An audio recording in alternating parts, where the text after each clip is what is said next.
রকমতে আমি শালম ডুবুরি যে ডাকি একটি নৌকা ডুবে গেছে। তো আমরা বাড়ি থেকে আসলাম প্রায় দিনের 11টা বাজে গেছে। তো আইসা আমরা কাজে ধরলাম। তো নৌকাটার মাল প্রায় উদ্ধার হয়ে গেছে। তো আমরা কিছুক্ষণ পরে আবার ডাম বাঁধবো। বেঁধে এই নৌকাটা আমরা কিনারে নিয়ে আসলাম। হেসুম, যদি আমাদের ভিডিওগুলো ভালো লাগে লাইক শেয়ার করবেন, সাবস্ক্রাইব করবেন, স্ক্রিনে দেওয়া নাম্বারগুলি যোগাযোগ করবেন। আমরা কিভাবে কাজ করি। তা আমি এলাম শালম ডুবুরি। তো আমার ভিডিওটা যদি ভালো লাগে আপনারা অবশ্যই লাইক শেয়ার করবেন, সাবস্ক্রাইব করবেন, স্ক্রিনে দেওয়া নাম্বারগুলি যোগাযোগ করবেন। আমরা কীভাবে কাজ করি।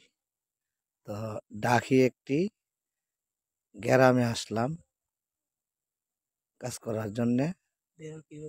ব্যারেল বেঁধে আমরা নৌকা কিনারে নিয়ে প্রায় মেশিন লাগাইছি, প্রায় হেঁচা হওয়া শেষ আমাদের।